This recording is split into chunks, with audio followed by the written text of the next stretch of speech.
Uncle पापा ऊपर चले गए हैं।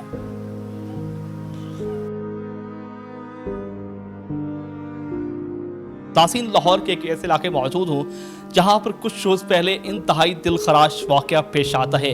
एक नौजवान जिसके 4 बच्चे हैं और 4 बच्चों के बाप को जो है बेदर्दी के साथ जो है 16 गोलियां मारकर उसके ही पड़ोसी ने जो है बेदर्दी के साथ कत्ल कर दिया। जी मेरे शोहर इधर ही लेटे तो वो बैठे रहे, वो अपनी जगह से नहीं हिले। उन्होंने कहा कि मेरी बीवी बच्चों को ना कुछ कहो, सारे मेरी तरफ आ जाओ। वो सारे उसकी तरफ लपके, जो इधर मुझे पकड़ के खड़े हुए थे, बाकियों ने उधर शानी और आजम ने उनके ऊपर शूट करना शुरू किया। मुझे अंदर पता नहीं कहाँ से ताकत आ गई, मैं उनको धक्का मगा के पिस्टल फेंक के नीचे भाग गई। तो नीचे से अपने सास ससुर को आवाज़ देने गई कि ऊपर आ जाओ, शानी आ गया। और जब हम ऊपर आए तो शानी ने उनको फायर करके सारे भाग चुके हुए थे।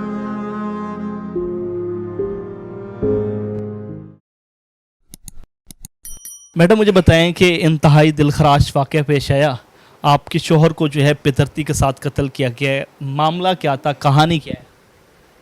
भाई मेरे शोहर ने ना इसके ख़िलाफ़ एप्लीकेशन दी थी कि ये हमारी छत पे फायरिंग करता है, छोटे छोटे बच्चों को ट्रेनिंग देता है, डकैतियाँ करता है और ना नशाबाजी भी करता था, लड़कियों को लाता था, जनाकारियाँ करता था। तो मेरे शोहर ने पहले इसको बड़े प्यार से समझाया था कि ऐसी हरकतें मत किया करो, हम यहाँ पे घरेलू लोग रहते हैं, हमारी लड़कियाँ बहनें बेटियाँ अकेली यहाँ से आती जाती गुजरती हैं, तो अच्छा नहीं लगता तुम इतने इतने लड़कों को ऊपर लेके आते हो। तो इतना ही कहा था तो कहता था मेरे हस्बैंड को, कहता कि नहीं मैंने नहीं बाज़ आना है। ये वो आपस में बहसबाजी हुई। फिर मेरे शोहर ने आकर के ना इसके ख़िलाफ़ एप्लीकेशन दे दी थी। तो एप्लीकेशन देने के बाद ना ये ना पकड़ा भी गया था एक दफ़ा। तो हम तब ना इधर टीम की ड्यूटी लगी हुई थी, टीम आई हुई थी पीसी होटल में न्यूजीलैंड की टीम आई आई हुई थी। तो यहाँ पे ड्यूटीज़ लगी थी। ड्यूटीज़ के दरमियान हमें क्या पता कि ऊपर पुलिस, यानी कि पुलिस ये ड्यूटीज़ वाली हैं कि या रेड करने वाली हैं, ये हमें नहीं पता था। क्योंकि वो जब आती थी पुलिस नॉक करती थी तो हम अपने कमरों में चले जाते थे, नॉक करते जब वो गुज़र जाते थे तो फिर हम अपने कमरों में से बाहर आते थे। तो वो ऊपर गुज़र गए हैं, मुझे नहीं पता था कि ये क्या सिस्टम है। हमें तो यही था कि ये ड्यूटी वाले हैं, तो वो पकड़ के ले गए थे इसको। तो इससे काफ़ी असला वगैरह बरामद हुआ था शानी से। तो ये पकड़ा भी गया, दूसरे दिन छूट गया था। फिर इसने आके मेरे शोहर को धमकियां दी कि तुमने ऐसा अच्छा नहीं किया मेरे साथ, तो तुमने मेरे ख़िलाफ़ ये कार्रवाई करवाई है, मैं तुम्हें ना फायर मार दूंगा, ये कर दूंगा। मेरे शोहर ने इसके ख़िलाफ़ एप्लीकेशन दी कि मुझे धमकाता है, मेरी जान को ख़तरा है।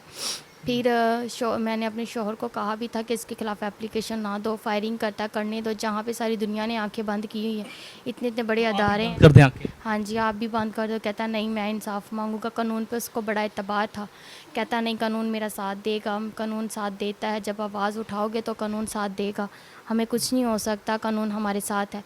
इसी बना पे उसने एप्लीकेशन दे दी। फिर उसने धमकियाँ दी, फिर एप्लीकेशन दी, फिर इनकी समझौता करवाया डीएसपी साहब ने कि अब तुम्हारे दरमियान कभी कोई लड़ाई झगड़ा नहीं होगा। उसके बाद ये बिल्कुल ठीक रहा था, ना कुछ करता था, यानी कि मेरे को शोहर को धमकियां देता था, ना कुछ, ना इनका आपस में कोई लड़ाई झगड़ा होता था।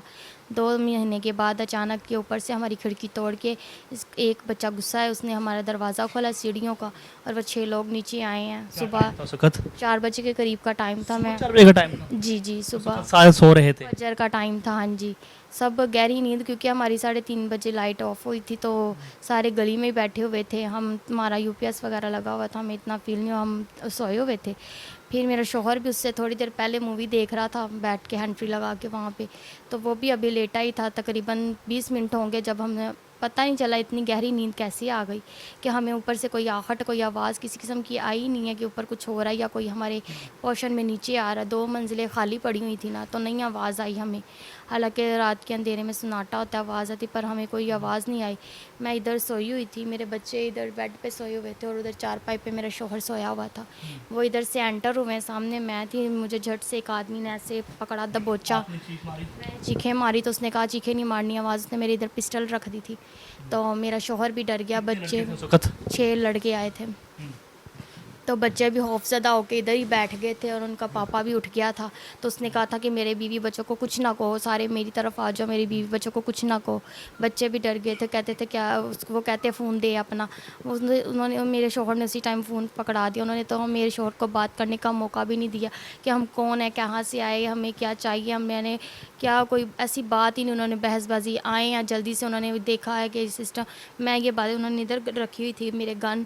तो वो जब यानी कि शानी और आज़म ने फायरिंग की है ना, तो मैं डर गई थी। 2-3 फायर लगाए हैं, तो मैंने अपनी जो इधर मेरे फायर रखा हुआ था ना, मैंने पिस्टल को फेंका। मैं नीचे भाग गई, मैं नीचे भाग के गई हूँ। मैंने अपने सास ससुर को उठाया है कि ऊपर शानी आ गया है, शानी आ गया ऊपर। तो वो जब हम सब ऊपर आए, उन्हीं कदमों पे हम ऊपर आ गए। तो जब आए हैं तो देखा कि मेरा खून, शौहर जो ना खून में लथपथ पड़ा हुआ है, और वो लोग इधर से छत पे वापस भाग गए हुए थे। जब यानी कि मैं ऊपर आए ना, हम तो वापस भाग चुके हुए थे। बच्चे बेड पे बैठे हुए थे। मैंने समझा कि 2-3 ही मारे होंगे, तो मैं नीचे चीखे मारी या डर के भाग गए होंगे। मगर नहीं, जब हम इसको हॉस्पिटल लेके गए थे ना, तो उन्होंने बताया था कि इनको 16 फायर लगे हुए हैं। उसके बाद फिर ये बताओ कि अब कानून ने आपके साथ क्या ताउन किया? कानून ने हमारे साथ काफ़ी अच्छा ताउन किया। उन्होंने चौथे दिन यानी कि कातिलों को, मुलजिमों को, 4 मुलजिमों को पकड़ लिया था, और उन्होंने अपनी यानी कि हकीकत भी बताई थी कि ये वाक़या उन्होंने ही किया है। और मेरी यही दरख्वास्त है हुकूमत से कि जो 2 मुलजिम रह गए उनको भी जल्द से जल्द पकड़ लें और इनको सज़ाए मौत का फ़ैसला सुनाए, फांसी की सज़ा सुनाए। क्योंकि अगर ये लोग एक एप्लीकेशन देने पे ही मेरे शौहर को कत्ल कर गए, ये एक आम सी बात है। आपस में बैठ के बात भी कर सकते थे, कुछ उसको डरा सकते थे, धमका सकते थे, उसके माँ बाप को कह सकते थे कि आपस में बात कर सकते थे। इतनी सी बात का काम अंजाम ये कत्ल नहीं होता। अगर ऐसे ही चलता रहा पाकिस्तान में, ऐसे लोग अपनी मर्जियां चलाते रहेंगे, इंसान की जान लेने का हक नहीं इंसान को है कि वो एक नाजायज़ इंसान का हक बेहक उसका कत्ल करके चले जाएं। मेरी यही दरख्वास्त है, जैसे कि वो नौजवान नस्ल अभी बड़ी होने को जाती है तो उसको शूटर बनाने की कोशिश करता है, ऐसे दरिंदे को फांसी दे, ताकि जो नौजवान नस्ल है, आने वाली जो नौजवान नस्ल है, जो हमारी अभी की नस्ल है, वो ऐसी गंदी गलीज़ हरकतों से बाज आए और नेकी की राह पे चले, पढ़े लिखे और अपने मुल्क को एक तरक्की याफ्ता मुल्क बनाए। और मेरे जैसे मैं आज बैठी हुई हूँ अपने बच्चों को, मेरे बच्चों को ना तो इनका बाप मिल सकता है और मुझे ना शौहर मिल सकता है। मैं जैसी हालत में मैं हूँ, ऐसी हालत में ना तो कोई औरत आए। मैडम मुझे बताएं कि वैसे आपके शौहर के तल्लुकात कैसे थे, आपके साथ कैसे थे? मेरा शौहर सही था, मेरे साथ अच्छा रहता था, मेरे बच्चों का बहुत ख्याल रखता था। अगर नॉर्मली कभी मियाँ बीवी का लड़ाई झगड़ा हो भी जाता था तो मैं थोड़ा सा ही रोती थी, तो उसी टाइम मुझे चुप करवाने के लिए बहुत कुछ करता होता था कि तुम रोया ना करो। एक शौहर अपनी बीवी के साथ इतनी हमदर्दी करे कि उसकी तकलीफ़ ना बर्दाश्त कर सके, तो ऐसा शौहर हर किसी को नहीं मिलता। मेरा शौहर मेरी हर ज़रूरत पूरी करता था, मेरे बच्चों की छोटी छोटी खुशी को पूरा करता था, मेरे बच्चों को किसी की बात नहीं सुनने देता था। आपके बच्चे छोटे छोटे हैं, पता है कि बाबा कहाँ गए? जी, इनको सारा पता है, इनके सामने वाक़या पेश हुआ है तो इनको सारा ही पता है कि इनके बाबा को गोलियां मार दी गई। अच्छा मुझे बताओ, बाबा किधर हैं? बाबा किधर हैं?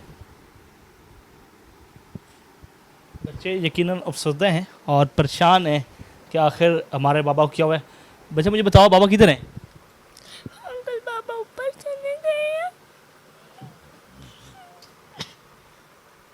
यकीनन बच्चे जो हैं इस वक्त तड़प रहे हैं आखिर, और मासूम बच्चे जो हैं एक कम उम्री में जो है यतीम हो चुके हैं। छोटी सी बच्ची, बताओ मुझे बेटा कि बाबा से कितना प्यार था? बहुत ज़्यादा था बहुत ज़्यादा प्यार था, आपका बहुत ख्याल रखते थे? जी, बहुत ख्याल रखता था पढ़ा भी रहे थे आपको? जी। कौन सी क्लास में पढ़ती हैं? 4 क्लास में। स्कूल भी छोड़ के आते थे आपको? जी, और लेके भी वही आते थे लेके भी वही आते थे? जी। दुख हुआ है? जी। देख ले यार, ये मासूम बच्चा जो है, अभी मैंने सिर्फ यही पूछा है कि बाबा कहाँ पे हैं, तो उसकी आंखों से जो है ऐसे आंसू टपक रहे हैं कि जैसे यकीनन कि अभी कुछ लम्हे पहले ये वाक़या हुआ है। और यकीनन अफसोस होता है कि यार एक छोटी सी मामूली सी बात पर जो है दिल खून के आंसू होता है, और एक बदबख्त नौजवान ने जो है چھوٹی سی معمولی سی بات پر جو ہے اپنے ہی پڑوسی کی جان لے لی, اور اس نے یہ احساس بھی نہیں کیا کہ چھوٹے چھوٹے معصوم بچے ہیں. خاتون جو ہے رو رہی ہے, اور خاتون میم مجھے بتائیں کہ شوہر تو آپ کا واپس نہیں آ سکتا, یقیناً جس طرح کا یہ واقعہ ہوا ہے دل خون کے آنسو روتا ہے, انصاف کے لیے امید ہے, انصاف ملے گا؟ انصاف کے لیے امید ہے, تو ہم بار بار اپنے دل کو تسلی دے کے آپ کے ساتھ انٹرویوز کرتے ہیں کہ ہماری آواز پہنچے اور میرے شوہر کو انصاف ملے اور ہمیں پتہ چلے کہ قانون انصاف کرتا ہے. ہمیں بھی اس چیز کا اعتماد ہونا چاہیے کہ قانون, اتنا تو ہمیں یقین ہے کہ قانون ہمارے ساتھ ہے, اور میری امید یہی ہے کہ وہ اینڈ تک ہمارا ساتھ دے اور اس انسان کو پھانسی کے تختے پہ لٹکائے, تاکہ ہم جیسے ہم رو رہے ہیں ایسے کوئی بھی نہ روئے. جب آپ نے یہاں پر دیکھا اس وقت شوہر آپ کے خون میں لت پت تھے؟ جی, میرے شوہر ادھر ہی لیٹے, تو وہ بیٹھے رہے, وہ اپنی جگہ سے نہیں ہلے.